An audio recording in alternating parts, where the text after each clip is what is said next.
पहलगाम हल्ल्याचा मास्टरमाइंड आदिल हुसेन ठोकरचा युद्ध पातळीवरती शोध सुरू। लष्कर-ए तोयबाचा कमांडर सैफुल्ला कसूरी आणि अबू मुसा सोबत रचला हल्ल्याचा कट।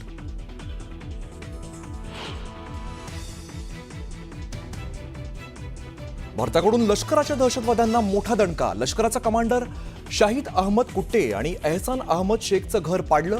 24 तासात 4 दहशतवाद्यांची घरं जमीनदोस्त। दहशतवादाविरोधात अमेरिका भारतासोबत। पहलगाममधील हल्ला ही एक मोठी चूक। अमेरिकेचे राष्ट्राध्यक्ष डोनाल्ड ट्रम्प यांचं वक्तव्य। दहशतवाद्यांना पकडण्यात मदत करू, गुप्तचर प्रमुखांचं आश्वासन।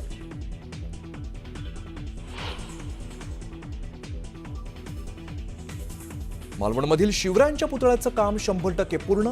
मात्र काही कारणास्तव 1 मे रोजी होणारं उद्घाटन पुढे ढकलल्याची माहिती।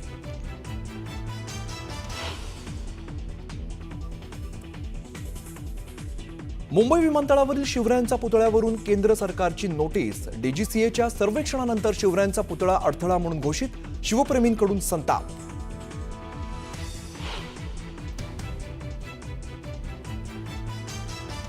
मुंबईतील एल्फिस्टन पुलाबाबत सोमवारी मुख्यमंत्र्यांबरोबर बैठक होईपर्यंत पूल तोडला जाणार नाही।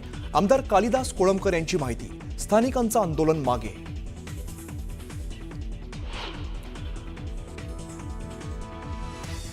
पश्चिम रेल्वेवर आजपासून 35 तासांचा विशेष पॉवर ब्लॉक। गर्डर उभारण्याच्या कामासाठी ब्लॉक घेतला जाणार। 163 लोकल फेऱ्या होणार रद्द।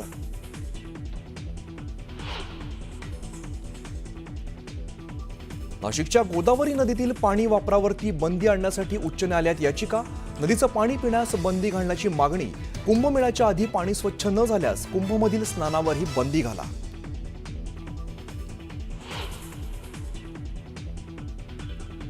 मनसेच्या वतीने आज पहिलं प्रति महासभागृह भरवलं जाणार। या महासभेसाठी मनसेकडून सर्वच राजकीय पक्षांना निमंत्रण।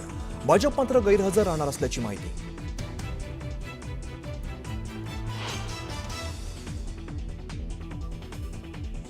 भाजप अध्यक्ष जे.पी. नड्डा आज पुणे दौऱ्यावर। जे.पी. नड्डा यांच्या उपस्थितीत रोजगार मेळाव्याचं आयोजन। श्रीमंत दगडूशेठ गणपतीचं घेतलं दर्शन।